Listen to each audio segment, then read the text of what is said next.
అందరికీ నమస్కారం. నా పేరు రమ. ఫ్రెండ్స్ ముందుగా ఒక చిన్న మాట. ఈ ఎపిసోడ్‌తో ఫ్లాష్ బ్యాక్ అనేది కంప్లీట్ అయిపోతుంది. అలాగే ఇది చాలా మంచి స్టోరీ. మరి మీకెందుకు నచ్చటం లేదు? ఫ్లాష్ బ్యాక్ లెంతీగా ఉంది అని అంటున్నారు. ఏ స్టోరీ అయినా సరే సరిగ్గా సాగాలి అంటే ఫ్లాష్ బ్యాక్‌లో ఏం జరిగిందో తెలియాలి కదా! రైటర్ అనేవాళ్ళు ట్విస్ట్‌లు ఇవ్వాలనే ముందు స్టోరీని కొంచెం ముందుకు జరిపి, ఆ తర్వాత ఫ్లాష్ బ్యాక్‌లో ఏం జరిగిందో చూపిస్తారు. అంతే తప్ప స్టోరీ అయితే మీకు ఎక్కడా బోర్ కొట్టే విధంగా అయితే రాయరు కదా! మరి ఎందుకిలా?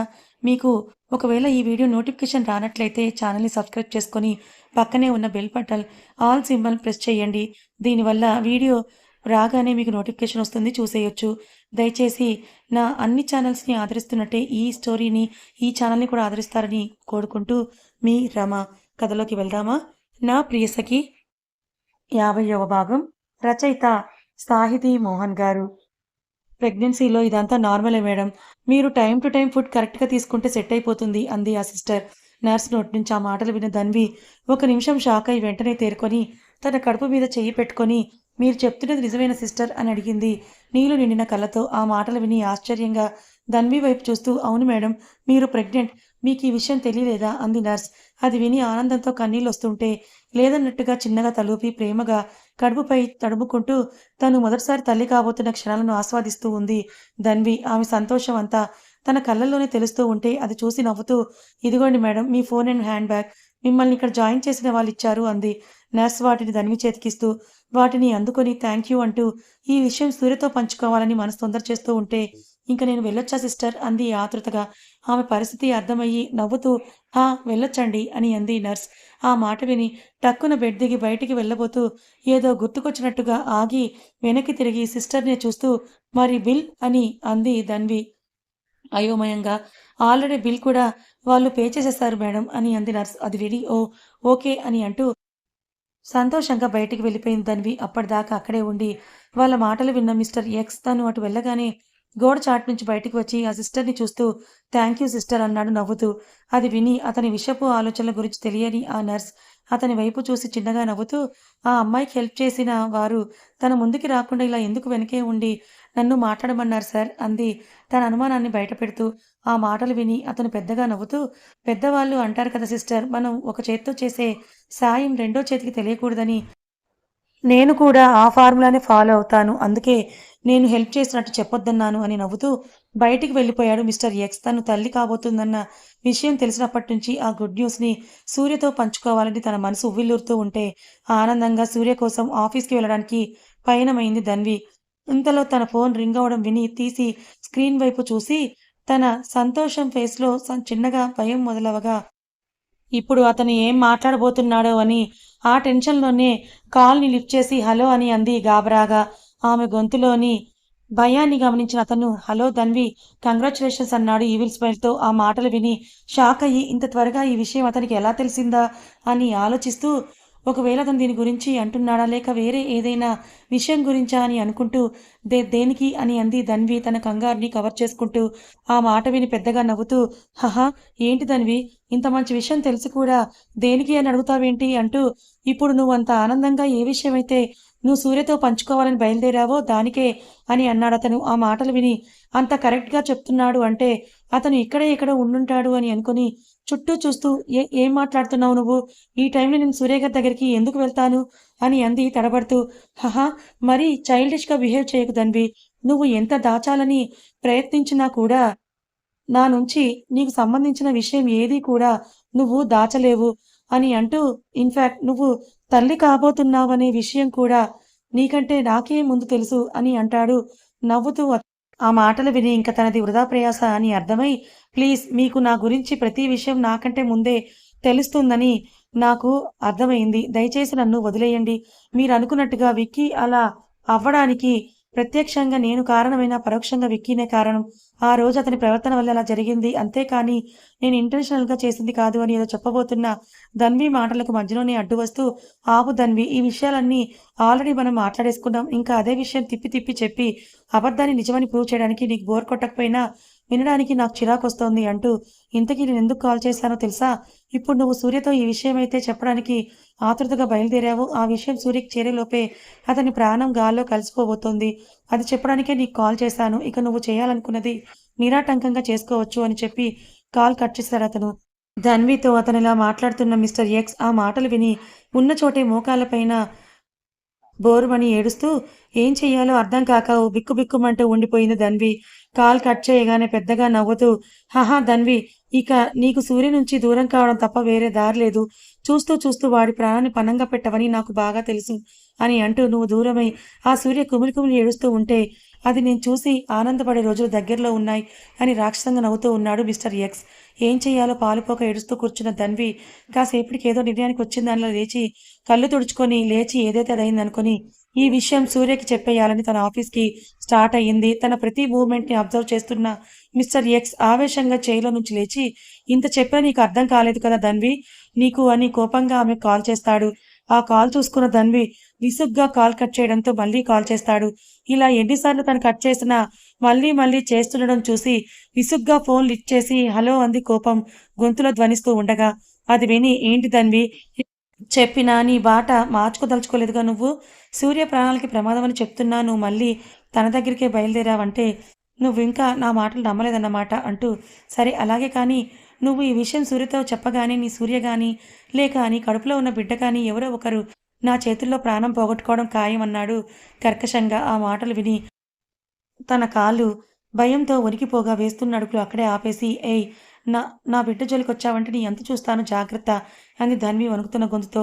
ఆ మాటల్లో అసలు బేస్ లేకపోవడం గమనించి హహా నువ్వు నన్నేమీ చేయలేవు ధన్వి, కానీ నేను అన్నది చేయగలను లేదో నీకు బాగా తెలుసు కాబట్టి బాగా ఆలోచించుకో అంటూ నీకంటే ముందే నువ్వు ప్రెగ్నెంట్వి అన్న విషయం తెలుసుకున్న నాకు ఆ బిడ్డని నీ కడుపులోనే కరిగించేయడం కూడా తెలుసు అని నవ్వుతూ "నువ్వు చాలా తెలివైన దానివి గదా! పరిస్థితి అంతదాకా తెచ్చుకోవని అనుకుంటున్నాను" అని చెప్పి కాల్ కట్ చేస్తాడు.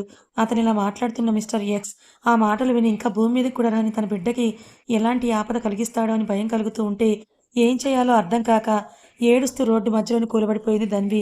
అప్పటికే తుఫాను వాతావరణం నెలకొని ఈదురుగాలులు పెద్ద వర్షం మొదలైపోయింది. కానీ ఆ వర్షాన్ని కూడా లెక్క చేయకుండా అలానే కూర్చుండిపోయి ఆలోచిస్తూ ఇంక తన చేతుల్లో ఏమీ లేదని అర్థమైపోయి తన సంతోషం కోసం వాళ్ళ ప్రాణాలను పణంగా పెట్టలేక బాధగా కళ్ళు మూసుకొని తన థింగ్స్ అన్నీ కూడా అక్కడే వదిలేసి సారీ సూర్య గారు, కడదాకా మీతో కలిసి ఉండే అదృష్టం నాకు లేదు.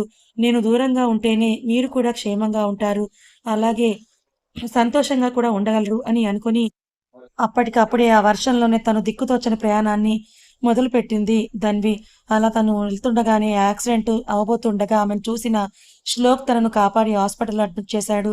తను స్పృహలోకి వచ్చాక శ్లోక్‌ని చూసి యాక్సిడెంట్ విషయం గుర్తొచ్చి నా నా బిడ్డ అంది కంగారుగా. అప్పటిదాకా ఆమెనే బాధగా చూస్తూ ఉన్న శ్లోక్ ఆ మాటలు విని రిలాక్స్ అండి మీ బిడ్డకి ఏం కాలేదు అన్నాడు తనని అనునయిస్తూ. ఆ మాట విని ధన్వి రిలాక్స్‌గా ఫీల్ అవ్వడం చూసి ఎవరు మీరు? ఆ టైంలో రోడ్డు మీద ఏదో పోగొట్టుకున్న వాళ్ళలా అలా వెళ్ళిపోతున్నారు. మీకేమన్నా అయితే అని అన్నాడు బాధగా. ఆ మాటకి పేలవంగా నవ్వుతూ ఆల్రెడీ జరగాల్సింది జరిగిపోయాక ఇంక నేను ఉంటే ఏంటి? పోతే ఏంటి? అని అంది ధన్వి విరక్తిగా. ఆ హాస్పిటల్‌లోనే ఏదో ట్రీట్మెంట్ కోసం వచ్చిన భాను గారు కూడా ధన్వి బెడ్ పక్కనే ఉండి ఆ మాటలు విని అలా అంటే ఎలా అమ్మా? నువ్వే చెప్తున్నావుగా నీ కడుపులో బిడ్డ పెరుగుతోందని. తన కోసమైనా జాగ్రత్తగా ఉండాలి కదా! అన్నారు ప్రేమగా చూస్తూ.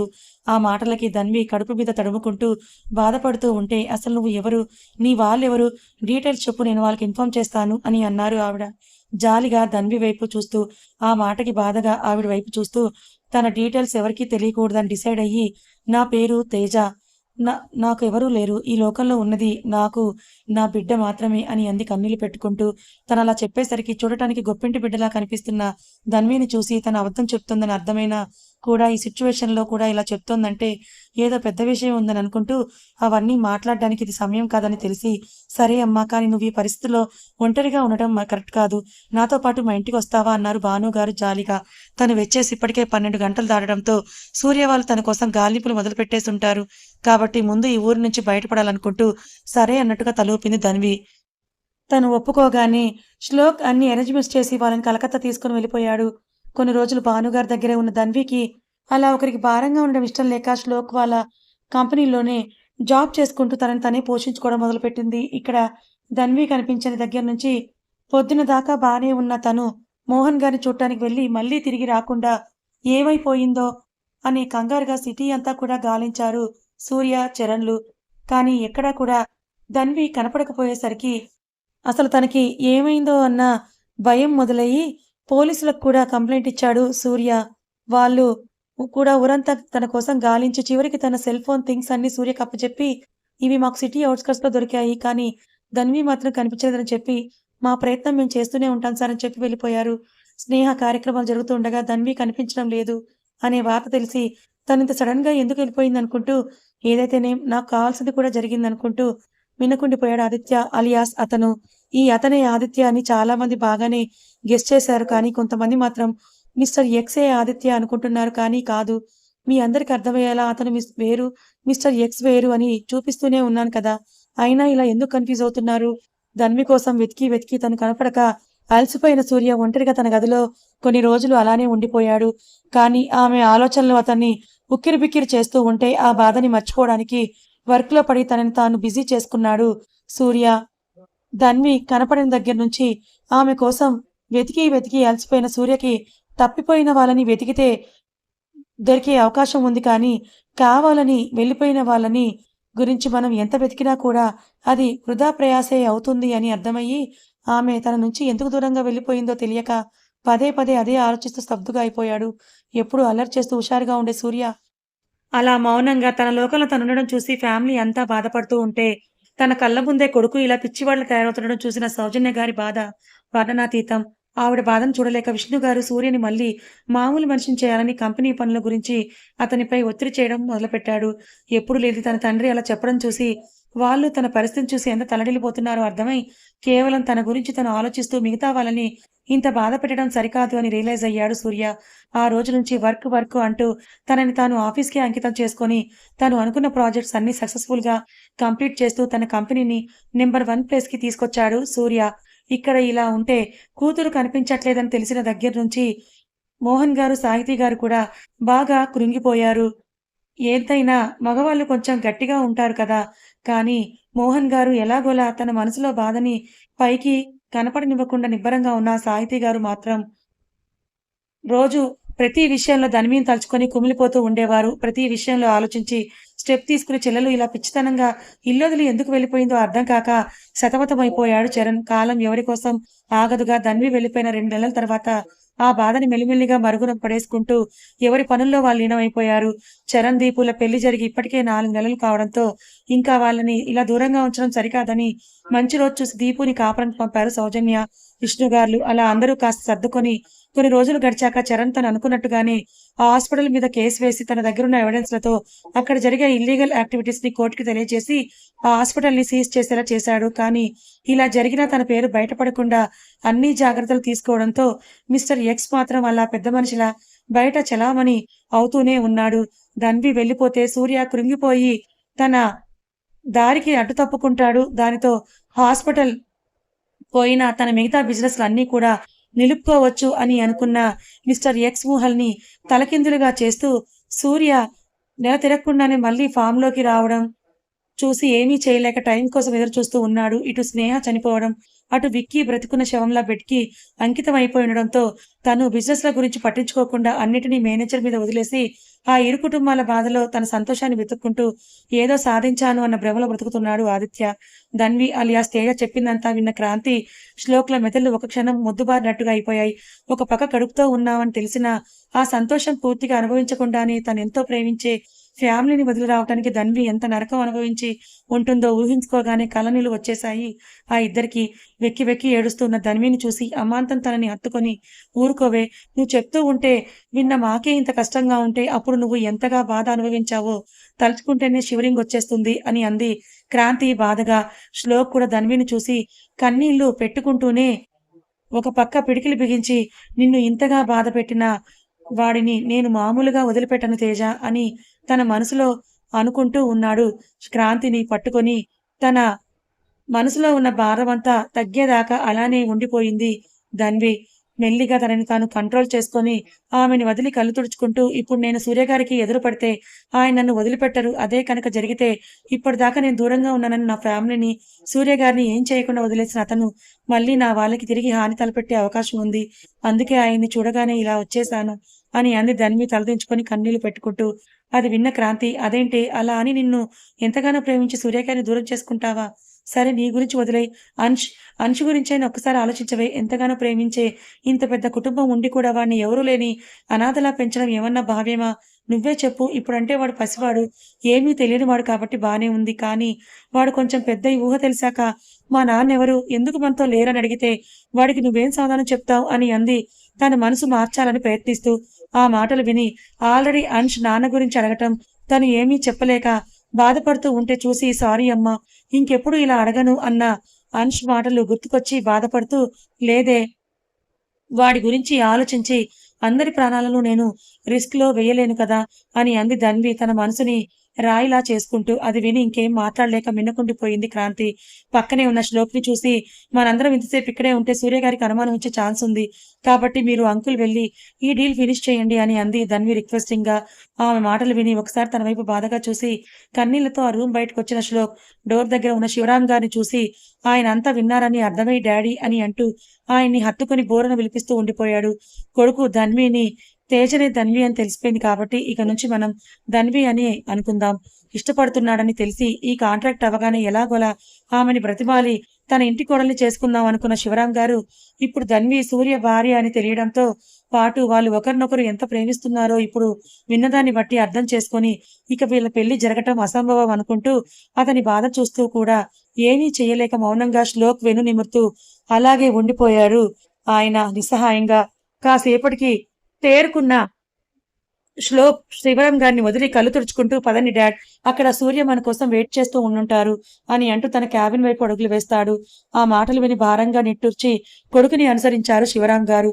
ధన్వి చుట్టుపక్కలే ఉందని మనసు చెప్తూ ఉన్నా కళ్ళకు ఆమె రూపం కనపడక అదంతా నీ భ్రమ అని మెదడు హెచ్చరిస్తూ ఉంటే మనసు మాట వినాలో లేక మెదడు మాట వినాలో అర్థం కాక సతమతమైపోతూ ఆమె ఆలోచనలు వీడకుండా అతని చుట్టుముడుతూ ఉంటే చైర్లో వెనక్కి వాలి కళ్ళు మూసుకొని గత జ్ఞాపకాలను తలుచుకుంటూ ఉండిపోయిన సూర్య డోర్ ఓపెన్ అయిన సౌండ్కి తల తిప్పి లోపలికి వస్తున్న శ్లోక్ని శివరాం గారిని చూసి తన ఆలోచనల నుంచి బయటకు వచ్చి పెదవులపై నవ్వు పులుముకొని ఆయన్ని విష్ చేస్తూ లేచి నించున్నాడు. శివరాం గారు కూడా అతనిని చూసి నవ్వుతూ ఎలా ఉన్నారు సూర్య అని అన్నారు పలకరింపుగా. ఆ మాటకి చిన్నగా నవ్వి ఊరుకున్నాడు సూర్య. ఇందాక సూర్యకి తనంటే ఎంత ప్రేమో ధన్వి చెప్పిన మాటల్లో తెలుసుకున్న శివరాం గారు అతని నిర్లిప్తమైన నవ్వుని చూసి ఇన్నేళ్లైన ధన్విని మర్చిపోలేక అతను పడుతున్న మానసిక వేదన అర్థమవుతూ ఉంటే ద్రవించిన హృదయంతో అతని వైపు చూస్తూ ఉండిపోయారు. వాళ్ళ కాంట్రాక్ట్ ఫైల్ ని సూర్య ముందు పెడుతూ shall we start the meeting Surya అని అన్నాడు శ్లోక్. కథ ఇంకా ఉంది ఫ్రెండ్స్. ఈ రోజు నుంచి రోజుకి 2 ఎపిసోడ్లు వస్తాయి. అలాగే ఫ్లాష్ బ్యాక్ కూడా అయిపోయింది. కాబట్టి ఇప్పటికైనా మీరందరూ ఈ స్టోరీని ఆదరిస్తారని అనుకుంటున్నాను. ఇది చాలా మంచి స్టోరీ. ఇక ముందు నుంచి కూడా చాలా ఇంట్రెస్టింగ్ గా సాగుతుంది. మరి సూర్య ధన్విలు ఎలా కలుస్తారు? అసలు ఆ మిస్టర్ ఎక్స్ ఎవరో సూర్య కనుక్కుంటాడా? తమ ఎడబాటుకు కారణమైన మిస్టర్ ఎక్స్ ని సూర్య కనుక్కొని వాడి అంతు చూస్తాడా లేదా తెలుసుకోవాలనుకుంటే ఛానల్ని ఫాలో అవ్వండి. కథ నచ్చితే లైక్ చేయండి, మరికొంతమందికి షేర్ చేయండి. ఇలాంటి మరిన్ని మంచి కథల కోసం ఛానల్ని సబ్స్క్రైబ్ చేసుకోండి. Thank you so much for watching.